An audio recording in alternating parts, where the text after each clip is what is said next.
Salam Ibu Bapak, Saudara-saudari yang dikasihi Tuhan Yesus Kristus. Puji syukur kepada Tuhan, saat ini kita berjumpa kembali dengan saya, MPS, melalui program Pesan Suara 5 Menit via YouTube hari ini yang ke-112 dengan tema Siapa yang mengendalikan pikiran kita? Sebelum mendengarkan firman Tuhan, mari kita berdoa. Bapa di surga, kami bersyukur atas kasih setiamu yang menjagai dan melindungi kami sampai saat ini. Kami mau mendengarkan firman-Mu, kiranya Tuhan berkenan berbicara kepada kami. Dalam nama Tuhan Yesus, amin. Pembacaan Alkitab hari ini dari 1 Korintus 2 ayat 9-16 yang berkata demikian. Tetapi seperti ada tertulis, apa yang tidak pernah dilihat oleh mata dan tidak pernah didengar oleh telinga, dan yang tidak pernah timbul di dalam hati manusia, semua yang disediakan Allah untuk mereka yang mengasihi Dia. Karena kepada kita Allah telah menyatakannya oleh Roh, sebab Roh menyelidiki segala sesuatu, bahkan hal-hal yang tersembunyi dalam diri Allah. Siapa gerangan di antara manusia yang tahu apa yang terdapat di dalam diri manusia selain roh manusia itu sendiri yang ada di dalam dia? Demikian pula lah, tidak ada orang yang tahu apa yang terdapat di dalam diri Allah selain roh Allah. Kita tidak menerima roh dunia, tetapi roh yang berasal dari Allah, supaya kita tahu apa yang dikaruniakan Allah kepada kita. Dan karena kami menafsirkan hal-hal rohani kepada mereka yang mempunyai roh, maka kami berkata-kata tentang karunia-karunia Allah dengan perkataan yang bukan diajarkan kepada kami oleh hikmat manusia, tetapi oleh roh. Tetapi manusia duniawi tidak menerima apa yang berasal dari roh Allah, karena hal itu baginya adalah suatu kebodohan, dan ia tidak dapat memahaminya, sebab hal itu hanya dapat dinilai secara rohani. Tetapi manusia rohani menilai segala sesuatu, tetapi ia sendiri tidak dinilai oleh orang lain. Sebab siapakah yang mengetahui pikiran Tuhan, sehingga ia dapat menasihati dia? Tetapi kami memiliki pikiran Kristus.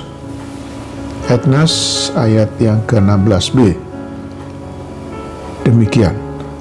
Tetapi kami memiliki pikiran Kristus.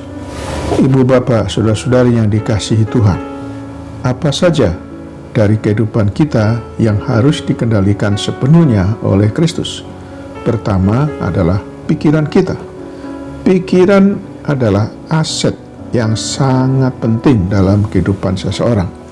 Dengan pikirannya, seseorang akan memikirkan, mengucapkan, dan melakukan hal-hal yang positif ataupun negatif. Di dalam pikiran inilah peperangan rohani seseorang terjadi. Tertulis dalam Efesus 6 ayat 12 demikian. Karena perjuangan kita bukanlah melawan darah dan daging, tetapi melawan pemerintah-pemerintah, melawan penguasa-penguasa, melawan penghulu-penghulu dunia yang gelap ini, melawan roh-roh jahat di udara. Jadi peperangan melawan segala tipu daya iblis yang berusaha menyerang pikiran kita dengan siasatnya yang licik, sebab iblis paham benar betapa sulitnya bagi seseorang untuk menguasai dan mengekang pikirannya sendiri. Untuk menang melawan tipu muslihat iblis, kita harus menawan segala pikiran dan menaklukkannya kepada Kristus. Seperti tertulis dalam 2 Korintus 10 ayat 5b, izinkan Roh Kudus mempertimbangkan pikiran kita. Bagaimana caranya? Sediakan waktu secara intensif untuk membaca dan merenungkan firman Tuhan, supaya pikiran kita dipenuhi oleh kebenaran atau hal-hal yang positif. Sebab firman Tuhan adalah pedang roh bagi kita. Dalam Ibrani 4:12 berkata, sebab firman Allah hidup dan kuat dan lebih tajam daripada pedang bermata dua manapun. Ia menusuk amat dalam sampai memisahkan jiwa dan roh, sendi-sendi dan sumsum. Ia sanggup membedakan pertimbangan dan pikiran hati kita. Dengan pedang roh ini, kita dapat melawan setiap serangan iblis. Pikiran yang dipenuhi firman Tuhan akan berdampak kepada tindakan kita.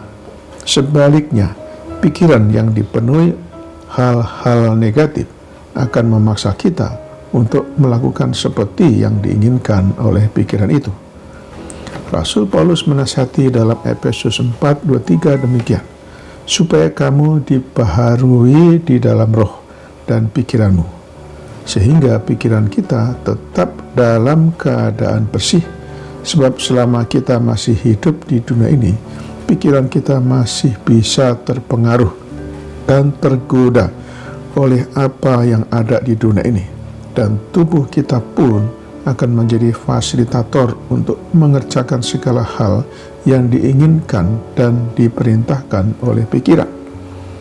Sebagai ayat penutup, saya bacakan Mazmur 139 ayat 23 demikian.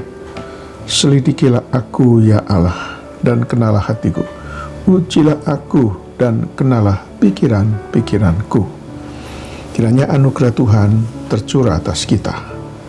Demikianlah renungan kita hari ini. Selamat beraktivitas. Tuhan Yesus Kristus menyertai dan memberkati kita. Mari kita berdoa. Bapa kami di surga, kami bersyukur untuk firman-Mu hari ini. Terima kasih atas pencerahan-Mu bagi kami, agar kami menjaga dan melindungi pikiran kami dengan mentaati firman-Mu setiap hari.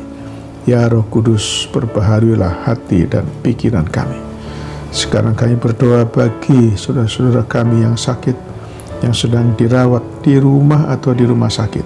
Kiranya Tuhan berkenan menjamah dan menyembuhkannya. Kami berdoa bagi yang bergumul dengan berbagai macam masalah kehidupan ini. Masalah rumah tangga, kebutuhan teman hidup, kebutuhan keuangan, masalah pendidikan dan pekerjaan. Kiranya Tuhan berkenan menolong dan memberikan jalan keluar.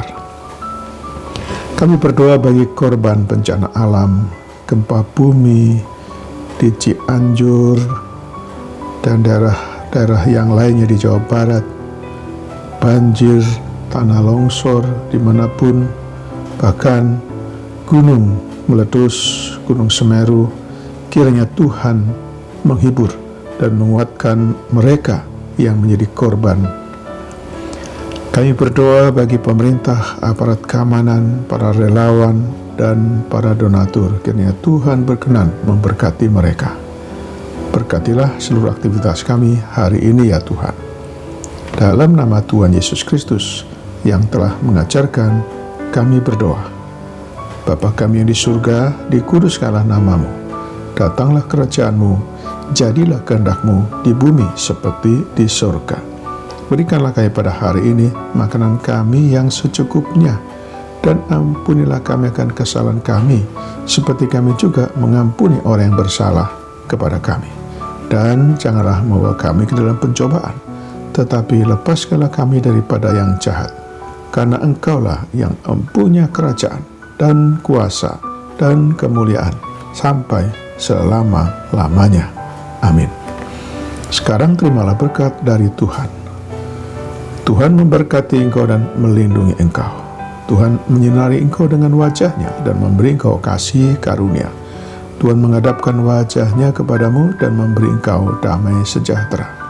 Berkat anugerah dari Bapa Surgawi, cinta kasih karunia Tuhan Yesus Kristus dalam persekutuan dan penghiburan dari Roh Kudus menyertai kita semua dari saat ini sampai selama-lamanya.